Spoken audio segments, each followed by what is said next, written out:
Hello to all Bible enthusiasts. Here we are again, to continue the learnings, all about the Bible characters, or even Bible stories, which are in the Bible itself.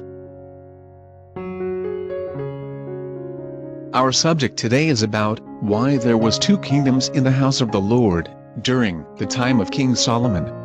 Well, actually, it happened after Solomon's death. The record shows in the Bible itself that the kingdom splits into two, as recorded in the book of 1 Kings chapter 11 verses 29 to 35. Now, there was the so-called kingdom of Judah and kingdom of Israel. At first they were one kingdom, under Saul, King David, then, to King Solomon. Here is the story.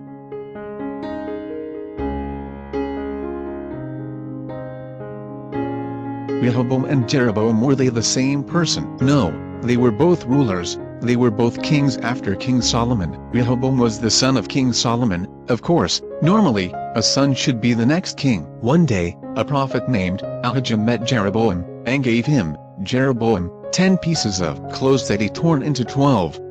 And the remaining 2 was for Rehoboam, meaning the pieces of clothes was the tribe of Judah and Benjamin, and the other 10 pieces was for the other 10 tribes. Puzzled, the 2 tribes was given to Rehoboam and for the 10 tribes to Jeroboam. Jeroboam was smart man from the tribe of Ephraim, who bears the name the kingdom of Israel, consists of 10 tribes in the northern part of Israel and capital of Samaria, or, they are the Israelites, while the kingdom of Judah consists only of 2 tribes, the tribe of Judah and Benjamin, in the southern part and mountainous regions, in Israel, probably near West Bank today. They were the so-called Jews today, but King Solomon got angry to Jeroboam why he got the 10 tribes, where his son Rehoboam was supposed to take that 10 tribes. So, King Solomon wanted to kill Jeroboam, but Jeroboam fled to Egypt for safety. He came back after King Solomon died 931 BCE, before Christ existed.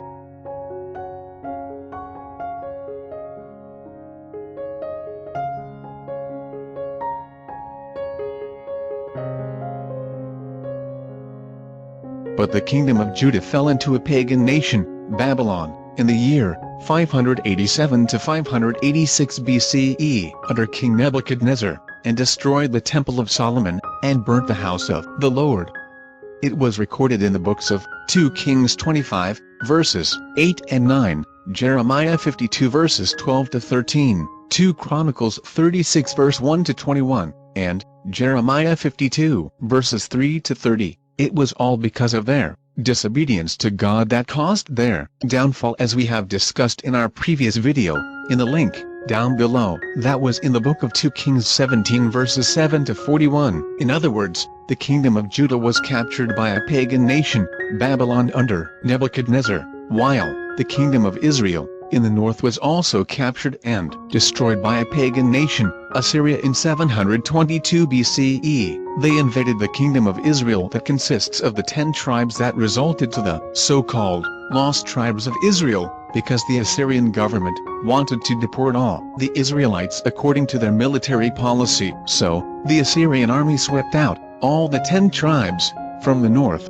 making them scattered to nowhere. The same thing happened to the kingdom of Judah, who suffered also during their captivity. As we mentioned in the previous video, the verses was 2 Kings 17 verses 7 to 41. See the link below. After quite some times, they will be reunited, both the kingdom of Israel and the kingdom of Judah, according to the promise of God, Jeremiah 30 verses 1 to 3, as we read. 1.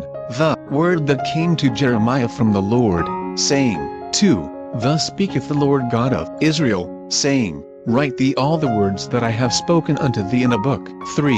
4. Lo, the days come, saith the Lord, that I will bring again the captivity of my people Israel and Judah, saith the Lord, and I will cause them to return to the land that I give to their fathers, and they shall possess it. That is, God promised to reunite the two kingdoms. That will may be our topic in the future.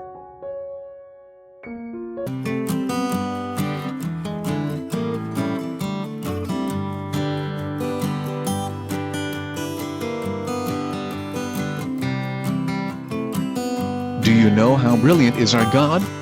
Because he was God, of course. So, another king of Israel named Jeroboam too He did evil to the eyes of the Lord. His being fierce more than that of Babylonians and the Assyrians made him protect the people of God, meaning, Jeroboam too was there to preserve the people of God from the barbarians. You can read it here, 2 Kings 14 verses 23 to 29.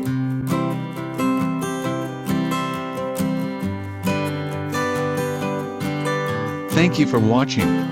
May the glory of God be upon you and those who are around you. Here, in Bible Solution 101, feed your mind, nourish your spirit. Please, don't forget to hit the subscribe button. Also, make comment and suggestion. Share also this video for the glory of God. See you in my next video.